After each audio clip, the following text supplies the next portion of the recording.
Et on poursuit avec Line Filon. Elle a reçu cette distinction en 1997 pour son métier en gravure sur acier et gaufrage sur laiton. Bonsoir Line. Bonsoir. Donc vous avez aussi un parcours professionnel très riche puisque vous avez toujours été, alors vous êtes né avec ça, vous avez toujours adoré les activités manuelles depuis que vous êtes né. Oui, toujours. C'est-à-dire, racontez-nous. Écoutez, j'ai toujours, aussi loin que je me souvienne, j'ai toujours été vraiment happée par tout ce qui était manuel. Vous avez un papa qui est aussi dans cet univers-là. Alors, mon papa était dessinateur-projeteur. Voilà, ma maman est elle travaillait chez EDF. Elle travaillait chez EDF, très compréhensive. Mais en tous les cas, elle adorait déjà elle-même tout ce qui était manuel, celle qui m'enseignait la couture, notamment. Génial. Même le bricolage. Voilà, mon papa dessinait beaucoup. Et voilà, entre autres. Donc, juste après le brevet des collèges, vous vous orientez, vous allez vers une école, l'école supérieure d'art graphique et du livre. Oui, l'école Estienne. Voilà, à Paris, dans le 11e. Mais à ce moment-là, vous savez même pas ce qu'est la gravure. Pas du tout. Moi, tout ce que je savais, c'est que, sortie de la 3e, il était hors de question que j'aille dans un lycée, on va dire classique. Oui. Voilà. Et c'est ma mère qui m'a du coup inscrit un peu. Moi, j'étais même pas au courant. Elle m'a dit voilà, je t'ai inscrite et tu vas passer le concours pour rentrer à l'école Estienne. Donc vous êtes allée dans cette école. Là, vous avez été formée. Vous avez découvert tout ce qui touchait à la gravure imprimée, au gaufrage aussi. Vous avez même fait des emballages pour des parfumeurs de luxe. Alors ça, c'est après, au niveau professionnel. Voilà, vous avez fait votre métier.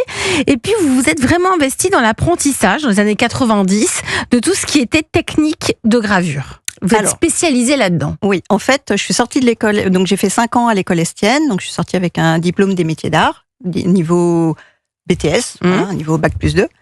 Et donc là, je suis sortie avec un diplôme un DMA2 de gravure en taille douce avec impression, avec une option impression. C'est-à-dire la gravure taille douce, c'est ce qu'on appelle les estampes, ou c'est ce qu'on fait maintenant en gravure de timbre. Voilà, ce que je réalise d'ailleurs actuellement. Actuellement, d'accord. Et quand je suis sortie de l'école, donc j'ai été recrutée de suite par mon professeur de l'époque, un de mes professeurs de l'époque, dans son atelier de gravure. Et lui, il était spécialisé et déjà meilleur ouvrier de France en gravure héraldique. Donc il vous a lui aussi inspiré puisqu'il était meilleur ouvrier de France. Exactement. C'est lui qui vous a donné envie. Vous êtes très rapidement, vous avez voulu vous inscrire à l'examen.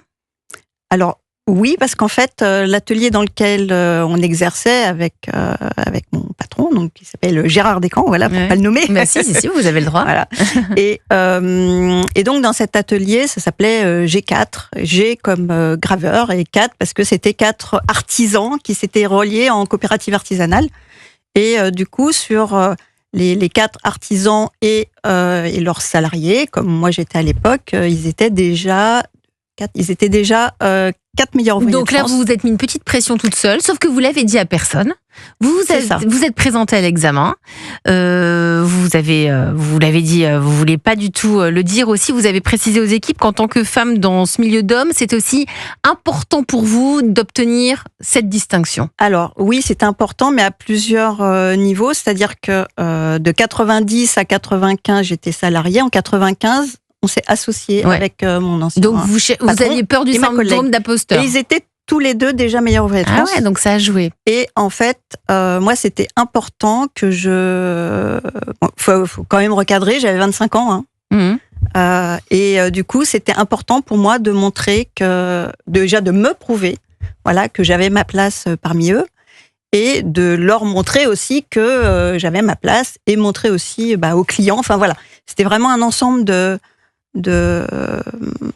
circonstances qui ont fait que pour moi c'était extrêmement important de montrer ma qualité professionnelle. Luc Chatel, on parle des hommes, des femmes, c'est équitable, il y a plus d'hommes que de femmes. Est-ce que vous avez déjà une petite... 22% de femmes dans la dernière promotion, donc la session de la 27e session qui vient d'être diplômée, il y avait 22% de femmes diplômées. Donc c'est insuffisant. C'est un des sujets du comité d'organisation, de réfléchir comment on promeut davantage l'examen de meilleur ouvrier de France auprès des femmes, Alors, c'est déjà, malheureusement... ça s'appelle meilleur ouvrier de France, donc déjà, ça peut freiner. Alors déjà, mais la question, c'est que, en fait, certes, il n'y a pas assez de femmes diplômées, mais c'est souvent un problème qui remonte en amont, c'est-à-dire qu'il y a insuffisamment de femmes dans les métiers concernés. Voilà, donc c'est aussi avec les organisations professionnelles, on doit se battre pour d'abord féminiser les professions et ensuite attirer vers l'examen. Donc le concours s'est déroulé bien, Line Fillon, ça s'est bien déroulé. Qu'est-ce qu'on vous a demandé? Donc la catégorie du concours, c'était gravure sur acier. Alors en fait, c'est vraiment la section gravure et après gravure sur acier, parce que bon, il y a différentes spécialisations en gravure. Donc c'était gravure sur acier. C'est gravure sur acier. Et vous avez réalisé 2 pièces en gaufrage sur laiton. Exactement. Que vous avez apporté ce soir. Alors là, c'est une copie parce que j'ai perdu l'original, voilà. Et ça, c'est l'épreuve. Voilà, on fait passer dans le studio. Voilà. C'est un métier. Vous êtes nombreux sur ce métier-là? Non, parce que ça me paraît être très très pointu. Non, en fait, c'est vraiment là des pièces. On fait des matrices destinées au gaufrage papier, tout ce qui est emballage, cartonnage, papeterie, carte de visite. Bon, là, c'est plutôt des cartes, mais voilà, tête de lettres, tout ça. Et c'est vraiment destiné au milieu principalement de la papeterie. Voilà, papeterie et vraiment c'est les métiers du livre. Voilà, c'est un peu ce que j'ai fait à l'initiale. Ouais. Pour vous, on disait tout à l'heure avec Luc Châtel, c'est au bout de 10-15 ans d'expérience. Vous n'aviez que 27 ans à ce moment-là. Est-ce que c'était une façon de concrétiser votre savoir-faire? C'est-à-dire c'était le début, c'était pas l'aboutissement de quelque chose. Ah non, moi c'était le tout début. Surtout que je suis sortie de l'école Estienne, je ne savais pas graver en gaufrage. Ah ouais, donc et en fait, j'ai appris à l'atelier dans lequel j'ai exercé. Et donc, moi, je me suis inscrite en 95, donc j'avais 25 ans, effectivement, et l'examen, mes pièces que je devais rendre pour le concours, je les ai réalisées, j'avais 26 ans. Et en fait, donc ça faisait quelques années que je baignais là-dedans. Mais c'est vraiment une passion, voilà. Après, je pense que comme tout métier, voilà, comme la poissonnière tout à l'heure, c'est vraiment des métiers passion. Mais j'ai l'impression que c'est des métiers, j'allais pas dire en voie de disparition, mais ça reste des métiers très spécifiques, rares. Ça fait partie des métiers rares, effectivement, et malheureusement, ça fait la 2e session où ce n'est plus inscrit. C'est plus inscrit là, Luc Châtel. Je rappelle que vous êtes ce soir sur Europe 1, Luc Châtel, président du comité d'organisation des expositions du travail et donc de cet examen des meilleurs ouvriers de France. Ça ne figure plus la distinction de Line. Il y a plus de gravure. Alors, il n'y a plus pour la prochaine session. Ça fait partie des classes. Alors, on les ferme pas définitivement. C'est-à-dire que ça peut revenir. Il faut qu'il y ait plus de candidats. Il faut qu'on soit capable de trouver des présidents de jury. C'est très prenant, des membres de jury. Voilà, donc ça fait partie d'un tout. Président. Ah non, c'est l'Éducation nationale, les présidents de jury. Non, les présidents de jury, c'est possible. Il faut juste qu'il n'y ait pas plus de 50% de meilleurs ouvriers de France dans les jurys. Ah oui, c'est la seule. Sinon, c'est un peu biaisé.